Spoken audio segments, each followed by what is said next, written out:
magandang tanghali po sa inyong lahat.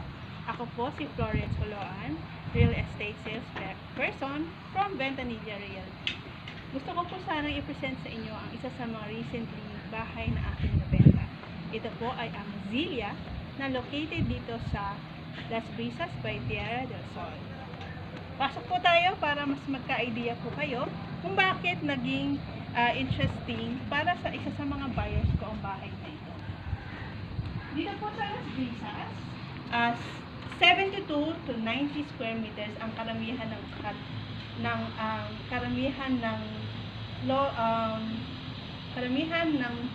lot area dito.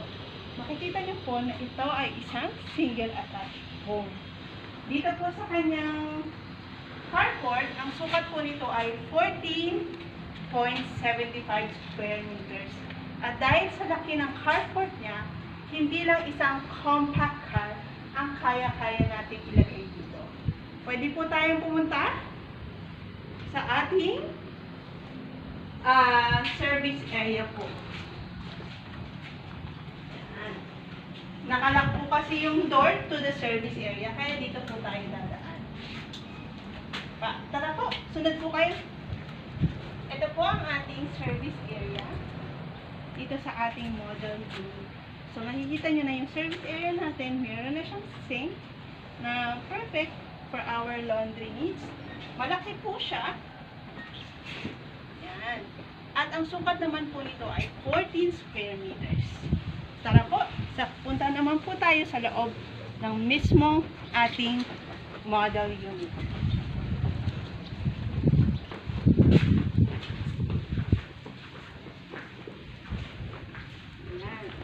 Dito po, meron na tayong extra space, no? Of course. Na pwedeng yung lagyan pa ng fence for added protection. Ayan po. Welcome po sa loob ng ating Las Brisas Zilia unit at inside Tierra del Sol. So, ito po ang ating living room. Meron po tayo dito ang sukat po natin dito ay 17 square meters. Alam niyo po, isa sa mga life-changing na nangyari sa pandemic na ito is that yung mga trabaho natin, pwede na natin siyang dalhin sa bahay. At isa po ito sa dahilan kung bakit personal favorite ko po ang Las Brisas. Dahil po sa meron siyang tinatawag na den na pwede nating maging virtual home office. Tuloy po tayo. Ito po yung tinatawag natin na den. So, sa den niya, ang sukat po ng ating den ay 4 square meters. So, pwede nyo po siyang maging inyong virtual home office kung kayo po ay nagtatrabaho bilang virtual assistant or work from home. Right after po ng den, nandito po ang kanyang toilet and bath. Ang Zilia unit po ay may dalawang toilet and bath. At dito po sa kanyang ground floor, ang toilet and bath po natin ay 2.4 square meters.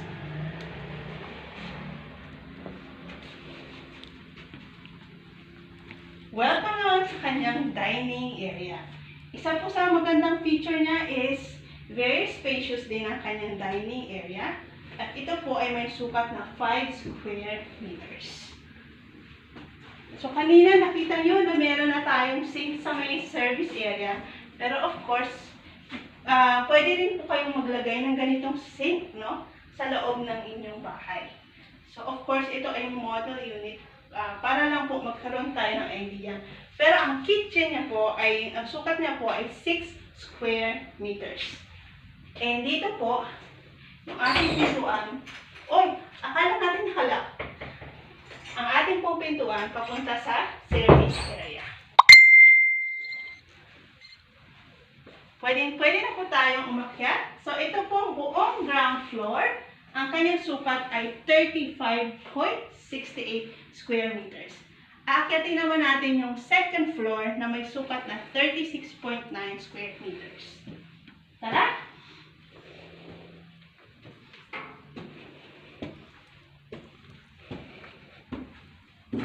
Ang kanya pong staircase po ay maganda. made of steel na din siya.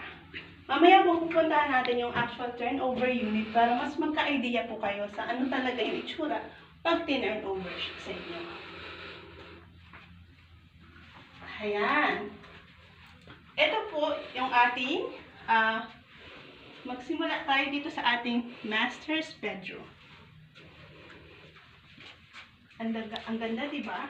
Very spacious siya, na hindi kagaya ng ibang master's bedroom na wala tayong pwedeng maging space for the closet.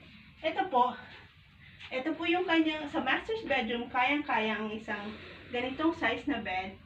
I think mga family size ito. At meron pang space para maglagay ng cabinet katulad nito.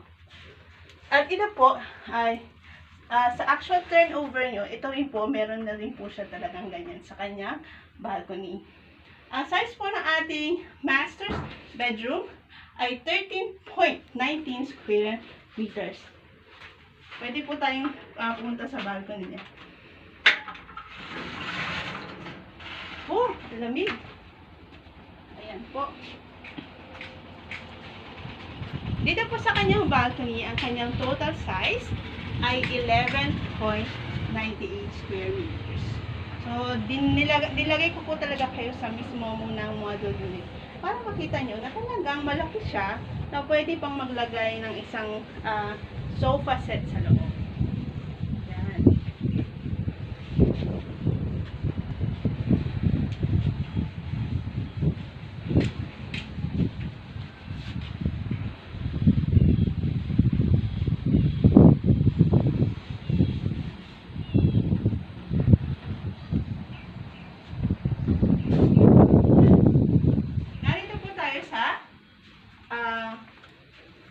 Bedroom number 2, which is the smaller bedroom. So, makikita nyo naman dito, based dun sa mga accessories na nakalagay na, which is bed. Bagamat ito yung smaller bedroom, ang nagustuhan ko dito is, kahit single lang yung mailalagay mo, unlike sa iba na mga 3-bedroom houses, meron ka talagang enough space to put your cabinet, which is napaka-importante if we want to organize our things. Yan po.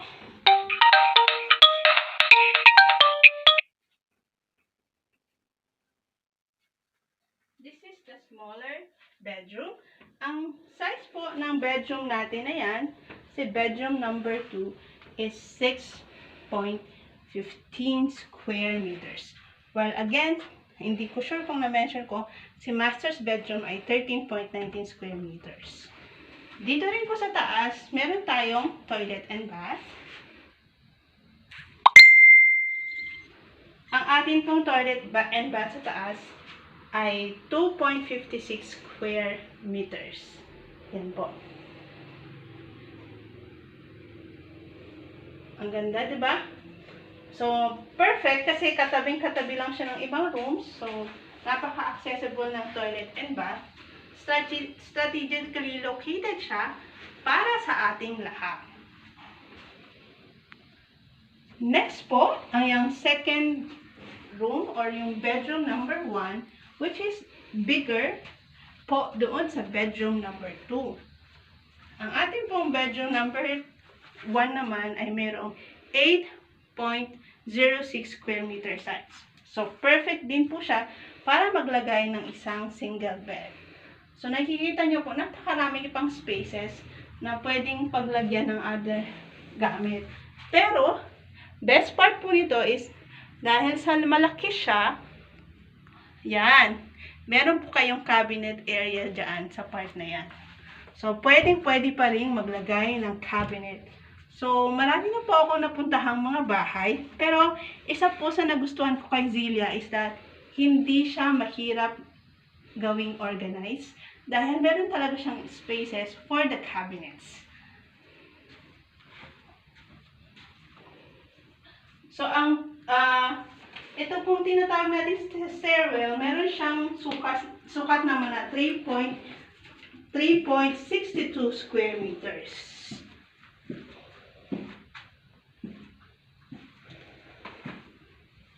Ito pong bahay natin, kung nakita nyo yung carport niya, pagpasok natin sa gate, may carport lang siya. Meron po tayong 90 square meters na lot area. Doon po, may excess area yon bukod sa carport. Na pwede naman po natin gawing area para sa mga small vehicles like motorcycle or bicycle. So, yun po yung 90 square meters niya. Pero ito pong ating model unit, our dress-up unit, is 72 square meters ang lot area niya. And of course, the total area for Zilia is actually 112 square meters. Kaya 112.5 square meters actually. So, kung kayo po ay isang naghahanap ng isang bahay that will meet your needs, no? Perfect sa isang couple na may dalawang anak who actually prefers to work from home, maganda po ang Zilia unit para sa inyo. Dahil nga po, isa sa mga magandang feature niya ay yung den kung saan you can have your own virtual home office. At yung sa mismong staircase niya, marami pa po tayong pwedeng ilagay na gamit dyan sa ilalim. Kaya, napakaganda po talaga ng Zilia. Kasi, hindi mahirap mag-organize ng gamit. And aside from, napakalaki rin ng balcony niya. Kasi, minsan may makita ka na parang pilit yung balcony. Pero ito talagang nag-invest sila sa balcony. Kaya talagang ramdam na ramdam mo ang pagiging at home dito sa Zilia.